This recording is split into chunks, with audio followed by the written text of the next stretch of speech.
Hi, my name is Paul Anton and I'm author of The Sales Pro, and I want to talk today regarding handling objections. Throughout every stage of the sales process, you're going to get objections. How you respond to the objection, or more importantly, the way in which you respond to the objection and how you answer it, is going to dictate and determine how successful you are on moving forward to the next stage of the sale. A sales pro will actually get less objections than the average sales performer. And why is that? One, because they've probably done a thorough job on doing a fact find and an analysis of how their particular solution matches what the client is looking for, and they've portrayed a very professional presentation in actually transitioning that information to the client.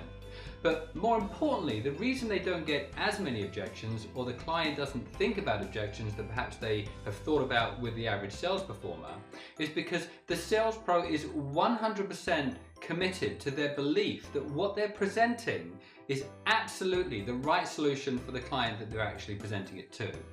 And when you are in the power of belief, and when you really feel that the absolute solution that you're actually presenting to your client is the right solution for them, that power transitions to the client, and the client starts to believe it too.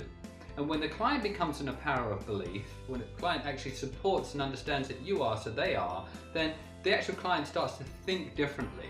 So it's actually a psychological element that starts to occur that reduces potential objections that are going to come back. However, you can obviously get objections, and the sales pro does. So there are techniques the sales pro uses that you can use to help support and respond to actually make some objections the reason for moving forward, and to help support and reduce an objection and actually rephrase in the client's mind the reason why it might make sense to still move forward, although you can't support what they're actually asking for.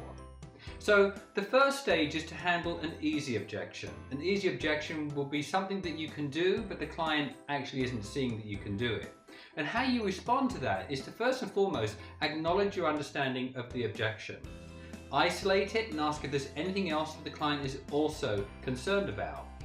And then rephrase the question and say, if I can actually support what you're looking for, can we move forward to the next stage of the sales process? Obviously you know you can, so therefore it becomes a sale, or it becomes a movement towards the next stage of the sale.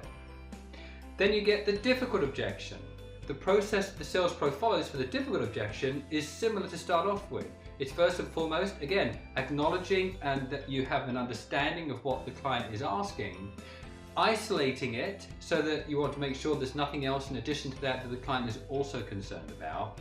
But then the sales pro will ask for further clarification of that particular concern. And often when the actual sales pro asks for the clarification, the client reconfirms that it isn't such a major point, but it would be something they would like. So in that situation, the sales pro is able to respond accordingly, and obviously move the sale forward based on the fact that they don't have it, but they have these other elements of the actual solution that the client liked. But let's say the client sticks and says, yeah, no, this is extremely important, and gives a reason why. Once again, the sales pro absorbs that and actually takes a step back, and then responds by minimizing that particular objection and maximizing the relevant benefits to move forward. But before they minimize the objection, what they'll do is they'll tell a third-party story of a reason a client actually has moved forward with them, although originally they were also under the same sort of situation of wanting what this particular client was asking for. So what this does is it actually tells a reason as to why someone moved forward with something and benefited from it, although they didn't actually have the particular solution that the client was looking for, or the particular feature the client was looking for. Then you'll minimize the actual objection, and then you'll maximize and reinforce once again the reasoning as to why it makes sense. Always come back to the maximizing of what they liked and what your client liked about what you were presenting. And you'll then reframe and change the direction of thought to be able to actually get a better understanding of why that perhaps wasn't so important after all. Or why, more importantly, everything else outweighs the fact that that isn't something that you can offer. If you take this step and you move yourself forward and you respond by absorbing, acknowledging and believing that 100% your solution is the right solution for your client, then you'll move forward to a sales pro status faster and more effectively than you ever thought possible. And you'll start to receive and achieve results that you never thought possible. Take advantage of the techniques of the sales pros and move yourself forward.